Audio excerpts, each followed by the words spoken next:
La muerte roja había devastado largo tiempo la comarca. Jamás epidemia alguna habíase mostrado tan horrenda ni fatal. La sangre era distintivo y su avatar, el horror bermejo de la sangre, producía agudos dolores, vértigos repentinos y luego abundante hemorragia de los poros y la descomposición final. Las manchas escarlatas en el cuerpo y especialmente en el rostro de las víctimas eran el entredicho fatal que las arrojaban lejos de la asistencia y simpatía de sus semejantes. Y el ataque de la peste, su proceso y su determinación, era solo cuestión de media hora. Pero el príncipe Próspero era afortunado, intrépido y sagaz. Cuando sus dominios se encontraron despoblados por mitad, convocó a su presencia a 1 millar de alegres y vigorosos amigos entre los caballeros y damas de su corte, y retiróse con ellos a la reclusión más completa en una de sus almenadas abadías. Era esta de amplia y magnífica estructura, creación de la propia angustia y excéntrica fantasía del monarca. Circundábala fuertes y elevadas murallas provistas de puertas de hierro. Una vez que entraron los cortesanos, se trajeron hornos y pesados martillos y quedaron soldados los cerrojos. Habíase resuelto no dejar medio ingreso ni salida a los repentinos impulsos de frenesí o desesperación de los que se hallaban dentro. La abadía estaba ampliamente aprovisionada, y con tales precauciones los cortesanos podían desafiar el temor al contagio. El mundo exterior podía cuidar de sí mismo. Al mismo tiempo, era locura apesadumbrarse o pensar en ello. El príncipe había previsto todas las formas de placer. Había bufones, trovadores, bailarines de ballet, músicos, vino y belleza. Todo esto y la salvación que se hallaban dentro, fuera quedada la muerte roja. Hacia la terminación del quinto o sexto mes de aislamiento, y mientras la peste arrasaba furiosamente afuera, el príncipe Próspero entretenía a sus amigos con un baile de máscaras de inusitada magnificencia. Era una escena voluptuosa, en verdad, esta mascarada. Pero ante todo, dejadme describir los salones en que se realizaba. Eran 7 cámaras, todas de un departamento imperial. En muchos palacios, sin embargo, tales piezas forman una serie larga y recta mientras las puertas de dobleces se abren contra los muros a cada lado, de manera que la vista pueda abarcarles en toda su extensión. Pero aquí todo era muy distinto, como podía esperarse de la afición del duque por lo bizarro. Las habitaciones estaban tan irregularmente dispuestas que la visual podía abrazar muy poco más de una al mismo tiempo.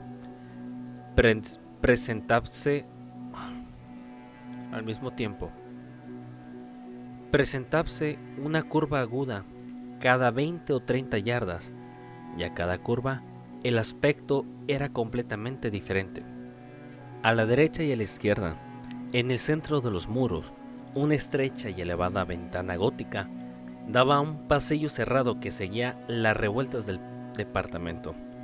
Estas ventanas eran de vidrios de colores, en combinación con el tono dominante de la decoración de la cámara sobre la cual se abrían. La del otro extremo, oeste, por ejemplo, estaba entapizada de azul, y de azul vívido eran los cristales de las ventanas. La segunda pieza estaba decorada y entapizada de púrpura, y aquí los cristales eran de color púrpura. La tercera cámara era verde, e igual color ostentaba las ventanas. La cuarta estaba amueblada y alumbrada en tono anaranjado, la quinta de blanco, la sexta de violado, la séptima que cubría el techo y caía a lo largo de los muros en pesados pliegues sobre una alfombra que igual color e idéntico tejido. Pero en esta cámara solamente el color de las ventanas no correspondía al matiz de la decoración. Los cristales eran allí escarlata, de un tono vivo de sangre.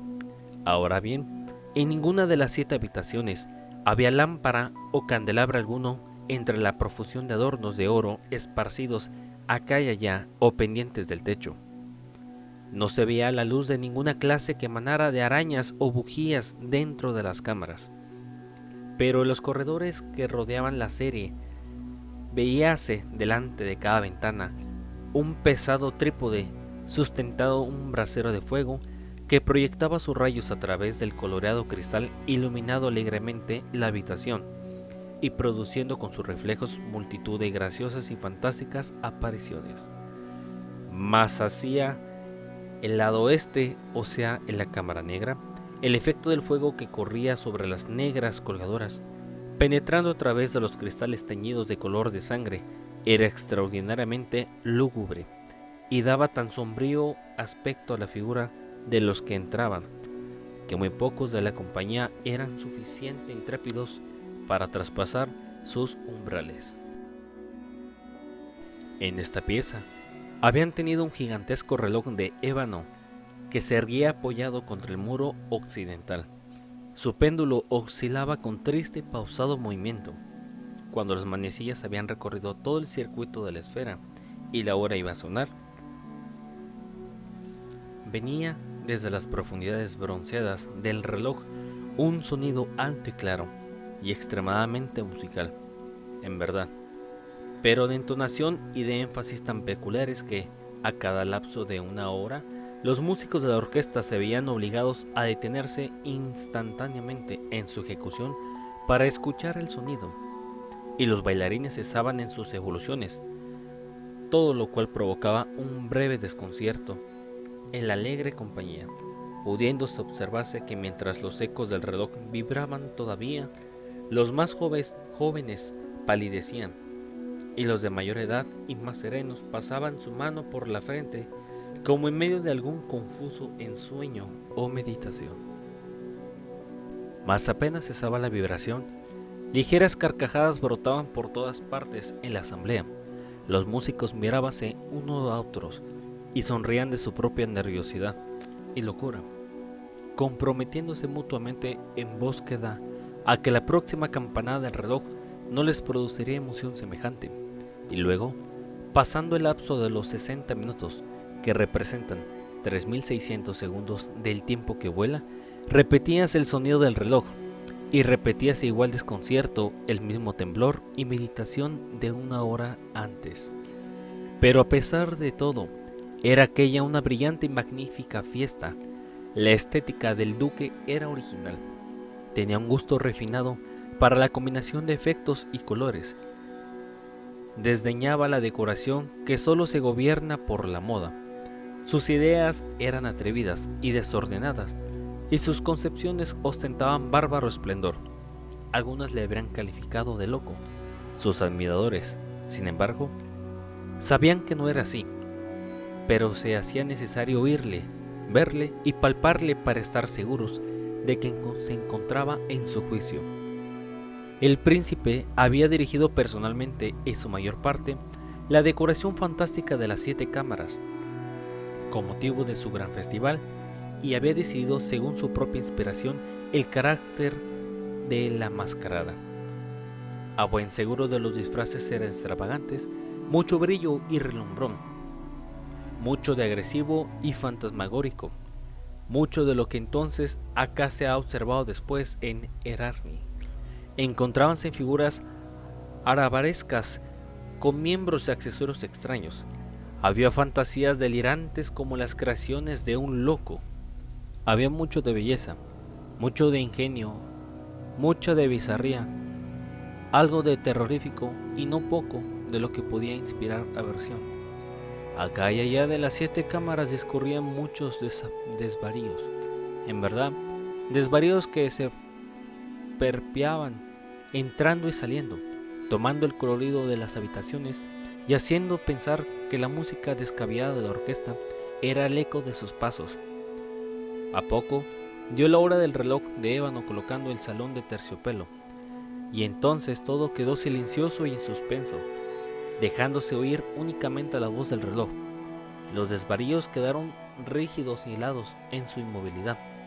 Mas pronto se desvanecieron los ecos de las campanadas, cuya duración había sido apenas de un instante, y una risa ligera, velada a medias, flotó tras de ellos mientras se apagaba. Otra vez comienza la música. Viven los desvaríos y más risueños que nunca se deslizan por doquier, apropiándose de los tintes de las ventanas coloreadas por los rayos que reflejaban los trípodes. Pero ninguna de las máscaras se aventura hasta el séptimo salón hacia el occidente, porque la noche avanza y una luz más bermeja penetra a través de los rojos cristales, y la negrura de la tétrica drapería causa pavor, y todo aquel que huella a la negra alfombra de la cámara escucha resonar las campanadas del reloj del ébano con sordo estruendo y énfasis más solemne que el que perciben los oídos de los que se entregan a la alegría en habitaciones más lejanas. Pero en los demás salones había densa muchedumbre y batía febrilmente el corazón de la vida. El regocijo remolinaba sin cesar, hasta que al cabo brotó del reloj el son de medianoche, y entonces se suspendió la música. Como he dicho, detuviéronse las evoluciones de los bailarines y reinó como antes una medrosa paralización de alegría. Esta vez eran 12 campanadas que debían dar el reloj. Por esto aconteció quizá que, con mayor tiempo, brotaran más recuerdos en la imaginación de algunos pensamientos concurrentes a la fiesta.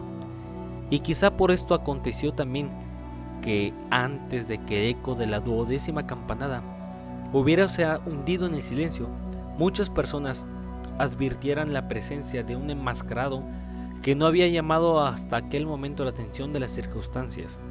Y habiéndose extendido en un cuchillo el rumor de la aparición, levantóse en toda la sociedad un expresivo zumbido o murmullo de sorpresa y desaprobación, primero de terror, de horror y de repulsión finalmente.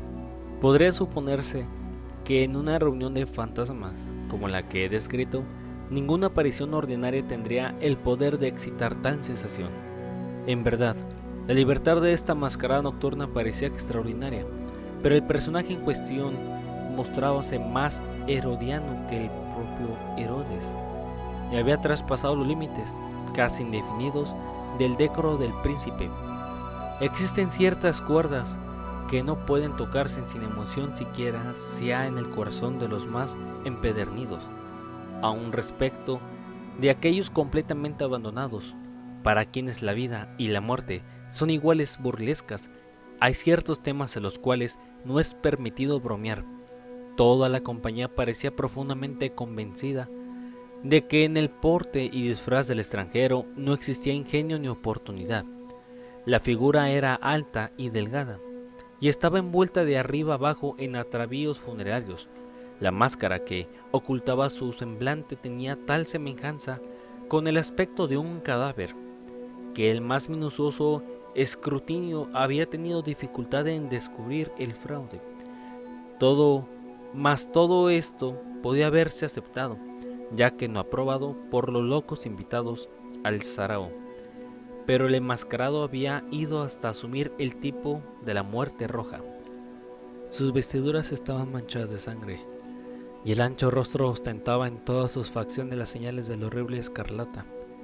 Cuando las miradas del príncipe Próspero cayeron sobre este atroz fantasma, que con lento y solemne movimiento, como para caracterizar mejor su papel, discurría acá y allá entre los concurrentes, viósele convulso en el primer momento con un fuerte estremecimiento de terror o de repulsión, pero inmediatamente su faz enrojeció a impulsos de la rabia.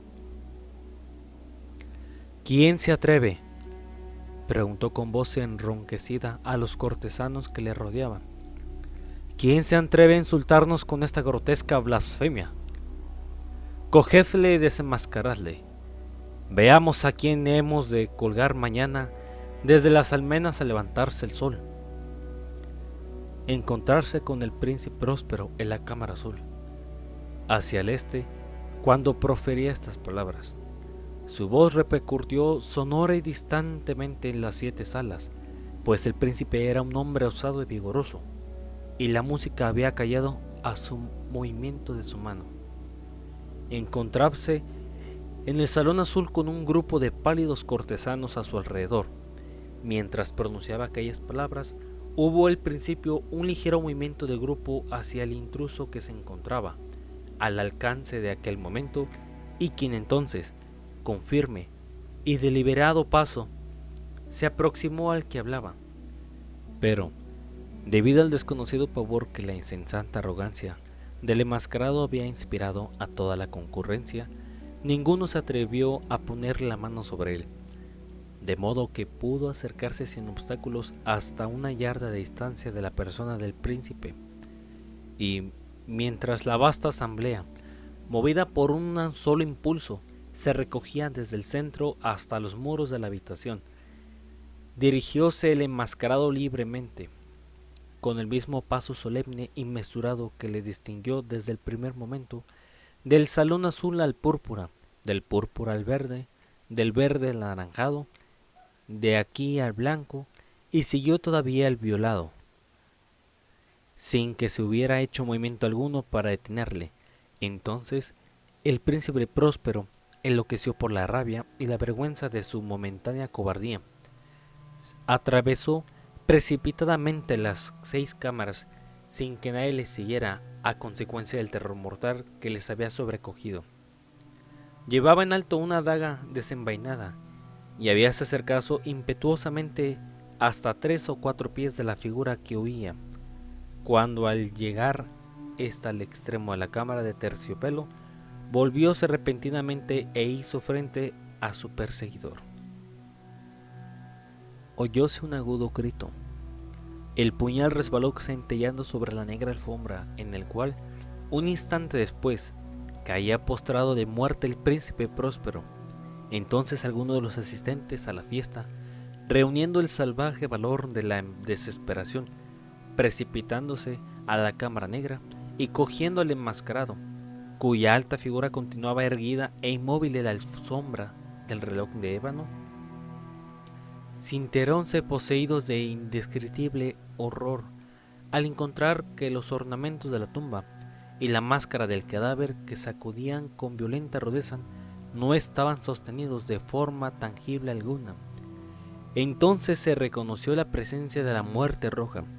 Había entrado de noche como un ladrón, y uno de los que se desplomaron en los salones regados de sangre, los disipados cortesanos, muriéndose todos de la postura desesperada de su caída, y la vida del reloj de ébano terminó con la del último de la alegre partida, y el fuego de los trípodes se extinguió, y la oscuridad, y la rutina, y la muerte roja conservaron el dominio limitado sobre todo el reino.